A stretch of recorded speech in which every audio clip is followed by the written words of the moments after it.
Tuhan bersamamu. Inilah Injil suci menurut Yohanes.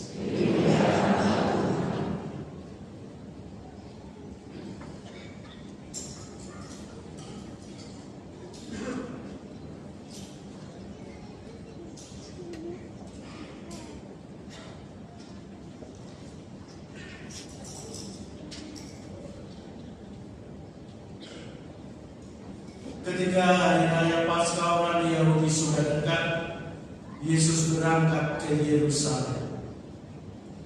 Di halaman bait suci didapatinya pedagang-pedagang lembu, domba, dan merpati, serta penukar-penukar uang duduk di situ. Yesus membuat cangkok dari tali, lalu mengusir mereka semua dari bait suci dengan semua domba dan lembu mereka. Uang para penukar dihamburkannya ke tanah, dan meja-meja mereka dibalikkannya. Kepada pedagang-pedagang merpati yang berkata, "Ambil semuanya ini dari sini. Jangan kalian membuat rumah Bapakku menjadi tempat berjualan." Lalu teringatlah murid-murid Yesus bahwa ada tertulis, "Cinta untuk rumahmu akan menghanguskan aku." Tetapi para pemuka Yahudi menantang Yesus, katanya, "Tanda apakah yang dapat engkau tunjukkan kepada kami bahwa engkau hendak bertindak demikian?" Jawab Yesus kepada mereka, "Runtuhkanlah bait suci ini, dan dalam 3 hari aku akan mendirikannya kembali." Lalu kata orang Yahudi kepadanya, 46 tahun orang mendirikan bait suci ini, dan engkau dapat membangunnya dalam 3 hari. Tetapi yang dimaksudkan Yesus dengan bait suci adalah tubuhnya sendiri. Karena itu sesudah Yesus bangkit dari antara orang mati, barulah murid-muridnya teringat bahwa hal itu telah dikatakan Yesus. Maka mereka pun percaya akan kitab suci dan akan perkataan yang telah diucapkan Yesus. Demikianlah sabda Tuhan.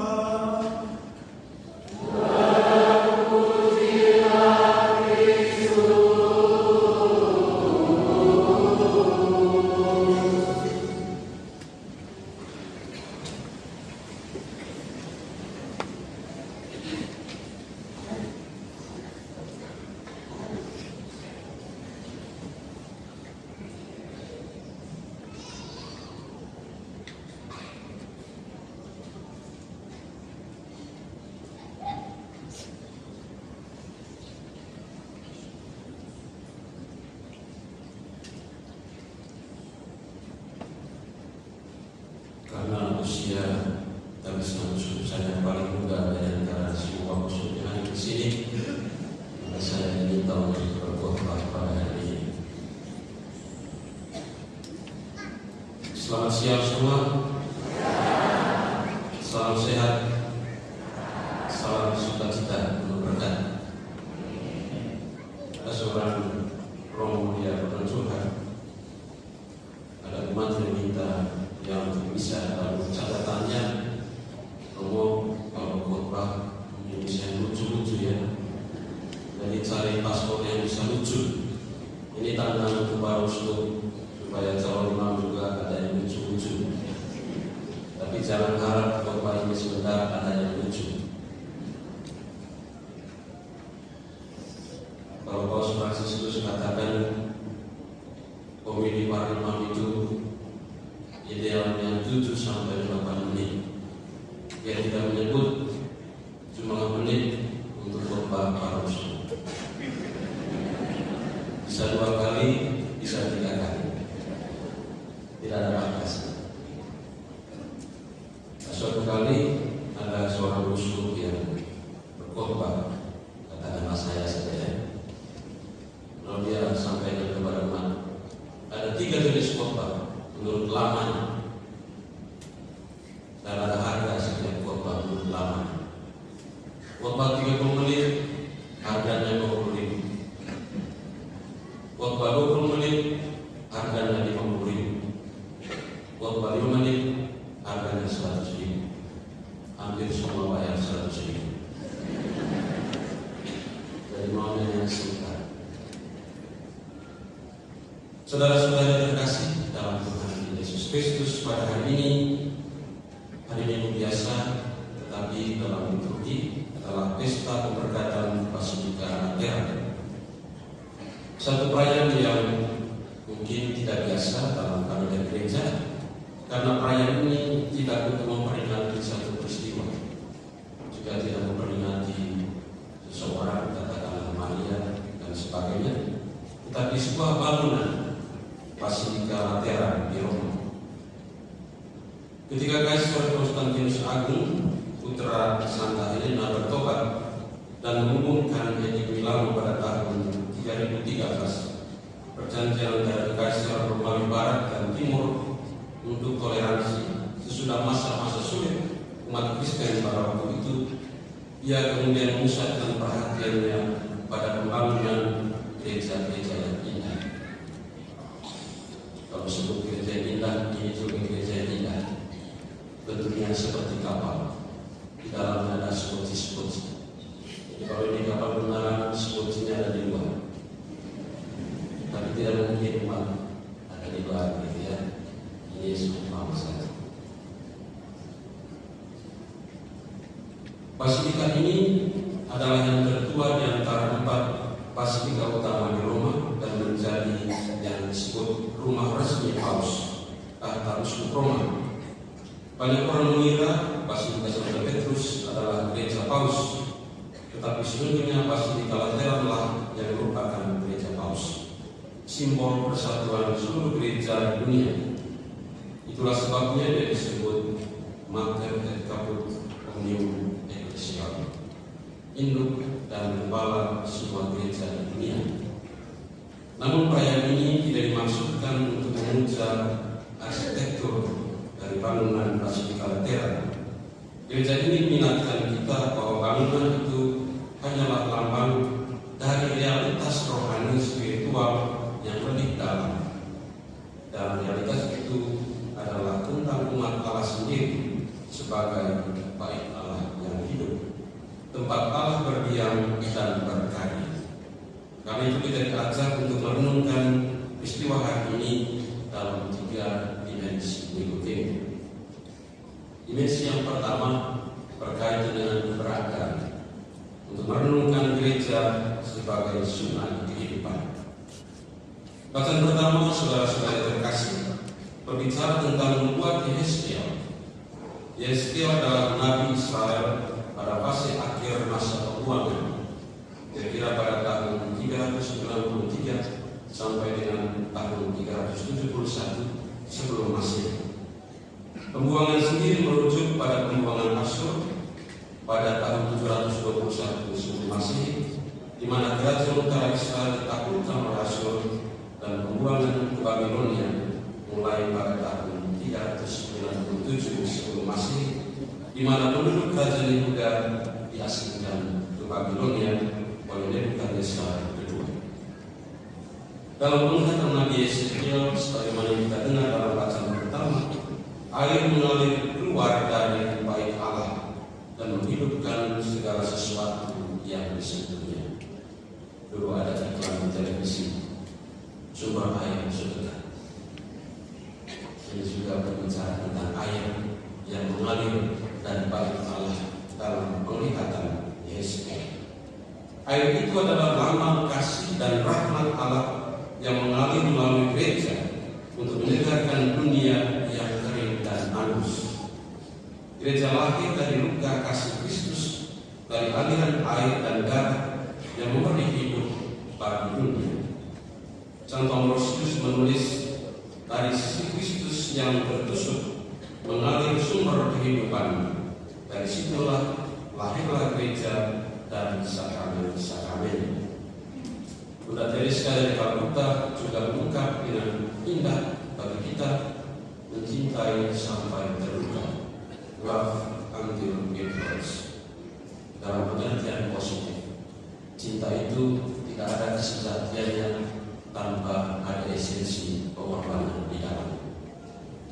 Peran sejati gereja adalah untuk menghidupkan, bukan hanya untuk flexing kemewahan, apalagi untuk show off kemegahan di tengah dunia.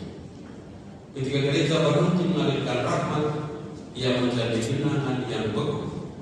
Tetapi ketika gereja memberi diri, ia menjadi sungai kehidupan yang menumbuhkan iman, pengharapan, dan kasih.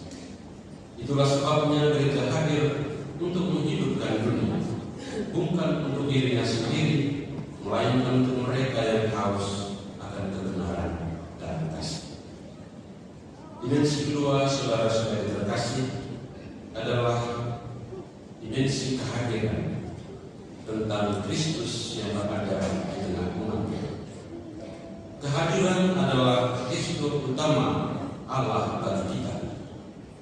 Mazmur hari ini menyanyikan dengan penuh keyakinan, kota Allah tidak akan goyah, sebab Allah ada di dalamnya. Yang membuat gereja kokoh bukanlah bangunan dan ornamen-ornamen, melainkan kehadiran Allah di tengah umatnya, kehadiran Tuhan di tengah kita sekalian. Jadi gereja yang sejati adalah komunitas yang terikat oleh kasih, bukan sekadar institusi, bukan sekedar bangunan. Santo Agustinus menulis, kita adalah rumah Allah bukan karena menyembah, tetapi karena iman dan kasih yang mengikat kita bersama dalam Kristus. Dalam Injil Yohanes yang kita dengar pada hari ini, Yesus menyucikan bait Allah dari para pedagang dan berkata dengan sangat keras, ambil semuanya ini dari sini, jangan kamu membuat rumah Bapakku menjadi tempat berjualan. Yohanes menegaskan bahwa yang dimaksud Yesus adalah tubuhnya sendiri. Rombak bait Allah ini dalam 3 hari aku akan mendirikannya kembali. Artinya Kristus sendirilah bait Allah yang sejati, puncak dan kepenuhan kehadiran Allah di dunia. Setiap kali kita merayakan Ekaristi, saudara-saudari terkasih, Kristus hadir di tengah kita dalam 3 cara. Yang pertama dalam sabdanya yang kita dengar, yang kedua dalam roti dan anggur yang kita sambut, dan yang ketiga yang tidak kalah pentingnya dalam persekutuan kasih yang kita bangun seperti saat ini. Maka setiap komunitas beriman, betapapun sederhana, selalu menjadi seperti basilika rohani, tempat Kristus berdiam dan berkarya di dalam kasih-Nya. Hal ini memiliki implikasi yang penting bagi kita. Kita juga harus hadir sesuai dengan identitas kita. Sebagai pelayan, kita harus hadir sebagai pelayan. Sebagai bapak rumah tangga, kita juga harus hadir di rumah lebih banyak. Jangan sampai hadir di jalan lebih banyak. Kecuali kalau Jakarta ini pulang kerja mungkin macet, jadi di jalan lebih banyak waktunya daripada di rumah. Itu juga di rumah tangga, di rumah juga sesuai identitas waktunya lebih banyak. Dan sampai kita hadir di tempat yang seharusnya kita tidak hadir. Justru tidak hadir di tempat di mana seharusnya kita hadir. Dimensi ketiga, saudara-saudara terkasih, adalah dimensi kekudusan, di mana kita dalam bacaan kedua tadi kita adalah bait Roh Kudus. Santo Paulus mengingatkan dengan tegas, kamu adalah bait Allah dan Roh Allah yang di dalam kamu. Manusia adalah bait Allah. Ini tentu saja. Dulu di Senayan Tinggi kami di Mongeren di Kediri ada seorang praktek yang buat silogis logika. Dia bilang manusia adalah bait Allah. Mohon maaf, mungkin ada yang merokok di sini, bapak-bapak. Mohon maaf, Bapak Suku, jika ada yang merokok. Dia bilang manusia adalah bait Allah. Kalau dia katakan merokok sama dengan membakar tubuh, berarti merokok sama dengan membakar bait Allah.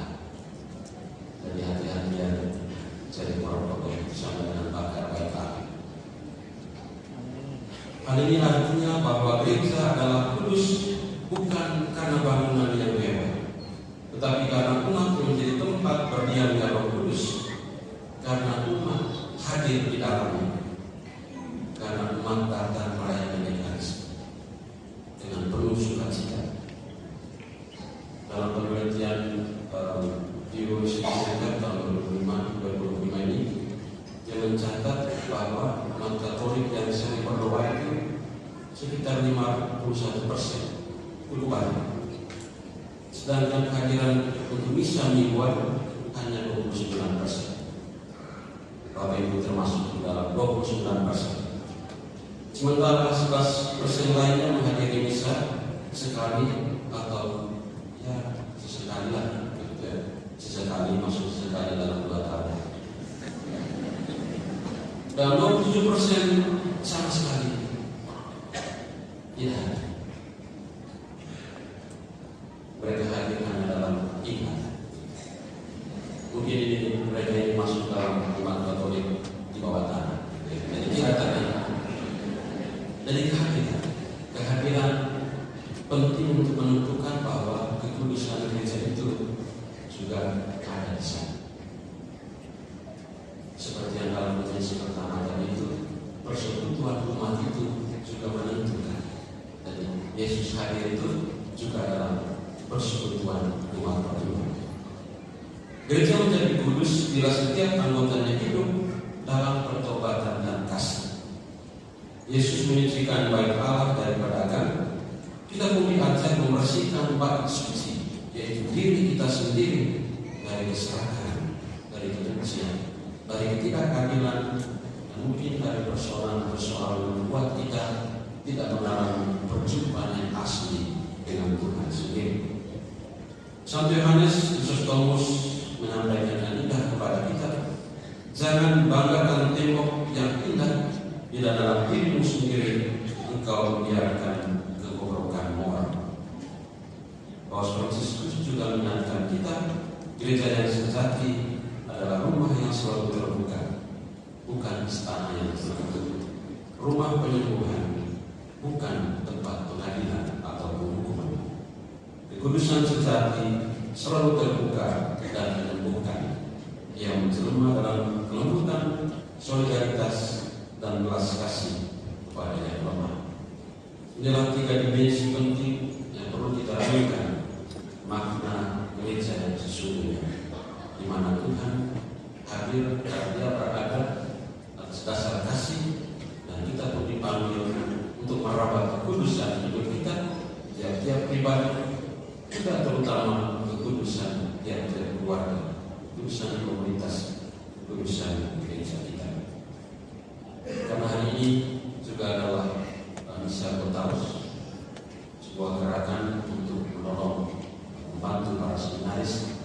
Tadi Romo Sekretaris Eksekutif Komisionari menyampaikan kepada saya bahwa seluruh ini adalah perayaan Ekaristi untuk menggali dana untuk mendukung terutama gizi para seminari yang mungkin itu terdiri dari makan bergizi gratis.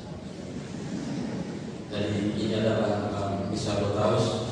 Saya kira maknanya penting karena kita bicara tentang gereja dan calon imam itu juga adalah sebuah jaminan bagaimana keberlanjutan karya gereja kita. Dan kalau kita baca berita, Gereja Katolik menghadapi situasi yang sepertinya tidak berjalan, tidak secara gitu ya. Dalam catatan umat Katolik tahun lalu, kalau tidak salah saya baca berita, mengalami penambahan sekitar 60 juta seluruh dunia. Tetapi dia mengalami penurunan jumlah imam. Jadi perbandingan antara imam dan umat itu makin tinggi. Kalau 10-20 tahun lalu perbandingan itu hampir 1 imam 2.000 umat. Sekarang hampir mendekati 4.000, mungkin lebih sekarang. Jadi jumlah imam itu sudah makin berkurang. Dan saya kira hari ini dalam pesta perkataan Basilika Lateran ini adalah sebuah suasana yang indah, perjumpaan yang baik bagi kita untuk mengingat kembali hubungan keinginan kita bagi calon imam kita. Saya menutup pembimbingan dengan sebuah cerita. Pada waktu ada 3 orang uskup, tidak baik kalau untuk imam uskup saja. Satu dari India, satu dari Indonesia, satu dari Tiongkok, dari Cina. Mohon maaf Bapak Ibu, silahkan kembali. Mereka bertanya, kira-kira bagaimana cara membagi uang kolektif, membaginya untuk milik uskupan dan milik Tuhan? Bagaimana cara? Orang-orang India, kalau uskup dari India, menganggap saya pertama, dia buat nikah. Dia mengumpulkan semua uang, dia buang ke atas. Dan bilang uangnya dari uang lingkaran itu milik Tuhan. Di dalam lingkaran milik uskupan. Akhirnya uskup dari Indonesia lihat juga, dia hanya balikan saja. Dia juga ambil uang, dia buang ke atas. Dia bilang di luar itu semua milik uskupan, di dalam itu untuk Tuhan. Lalu uskup dari Tiongkok itu bilang ada uskup kurang ahli dalam hal uangnya. Kalau dia ambil semua uang kolektif, dia buang ke atas, dia bilang biar tidak jatuh lagi itu milik Tuhan.